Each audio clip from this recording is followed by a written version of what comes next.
Fala crente, muito bom dia, seja bem-vindo ao nosso devocional de hoje, livro do profeta Ageu, capítulo de número 2.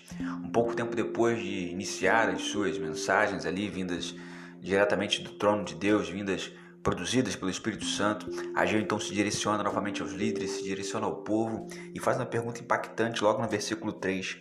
Quem dentre os que permaneceram viu esta casa na sua primeira glória? E como vocês têm visto agora? Isto por acaso não é nada aos olhos de vocês? É interessante que lembramos muito do passado para provocar em nós algum tipo de saudosismo.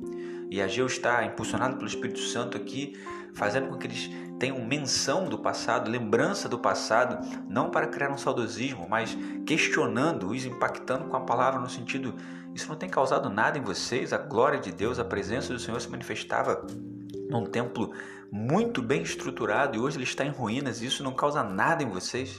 E em cima disso ele começa a falar que se o povo de fato se esforçasse, fosse forte e trabalhasse, Deus seria com eles.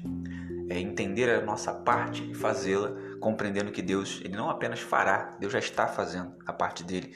Até porque ele não pode voltar atrás da aliança, o pacto que ele fez, está no versículo 5, conforme a palavra do acordo, do pacto, da aliança que eu fiz com vocês ainda lá na saída do Egito. Qual acordo, qual pacto foi esse? Que o meu Espírito permaneceria no meio de vocês. Por isso, logo vírgula, não temais. Ainda uma vez e dentro de um pouco tempo eu farei tremer os céus, a terra, o mar, tudo isso. Até que venha o desejado das nações. No caso de Ageu, ele viria. No nosso caso, o desejado das nações já veio. Jesus, o verbo que encarnou, que se fez carne, que habitou entre nós. E um dia, depois de ter morrido, ressuscitado no terceiro dia, ter sido assunto aos céus um dia, ele voltará para buscar a sua igreja. O templo deveria ser reestruturado. Deus garantia, estava sendo a garantia do povo, se o povo de fato quisesse, se esforçasse, porque ele é o dono da prata e do ouro, diz no versículo 8, versículo muito conhecido. Diz o Senhor dos Exércitos: minha prata, meu é o ouro. Agora, porém, a glória desta última casa será maior do que a primeira. Ele garante, entende essa casa como última, não apenas como segunda, mas como última, porque após essa casa gloriosa, a glória de Deus habitaria não mais em templos feitos por mãos humanas, e sim a manifestação do Espírito Santo de Deus, que habitaria, como habita dentro de você, dentro de mim. O meu reino, Jesus disse, não dirão, ei-lo aqui, ei-lo ali. O meu reino não é deste mundo, o meu reino está dentro de vocês. E após isso ele fala sobre purificação e sobre impurezas, porque para encostar, tocar e tocar para frente, no sentido de tocar à frente a obra do templo do Senhor, a gente precisa andar numa vida que seja uma vida preocupada com santidade. Ele faz ali uma ilustração interessante, colocando que se existir impureza, algo impuro, ele tem a capacidade maior de influência do que algo puro. A pureza da borda dos sacerdotes, ali, da borda das vestes sacerdotais, por exemplo, de colocar carne santa, carne que servia para o sacrifício, e encostar em algo impuro, a Jeová dizer, isso não purifica aquilo. O simples ato ritual não torna algo puro.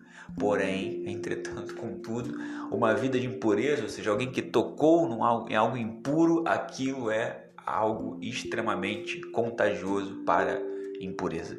Ele diz, mas vocês têm feito isso, vocês têm oferecido carne imunda, vocês têm oferecido sacrifício imundo, tudo que vocês ali oferecem é imundo. E agora eu vos rogo então, e ele usa a palavra mais uma vez, no versículo 15, considerai isto, desde este dia em diante, antes de se colocar pedra sobre pedra no templo do Senhor, antes de fazer qualquer coisa, antes de se entender como alguém esforçado, habilidoso ou com o coração contrito, antes de pensar em fazer qualquer coisa para Deus, que a gente venha considerar isto, ou seja, se aquilo que temos oferecido para Deus de fato é algo genuinamente puro, que venha de um coração contrito.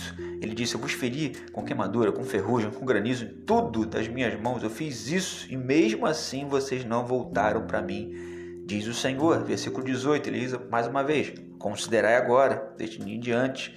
Ele continua complementando e diz, considerai isto, no final do versículo 18, são muitas informações e atenções para a gente, no sentido de considerarmos, ou ainda reconsiderarmos os nossos caminhos. Por acaso há ainda semente no celeiro? Sim, além disso a videira, a figueira, a romanceira, a oliveira, e nada tem produzido. Desde este dia eu então vos abençoarei.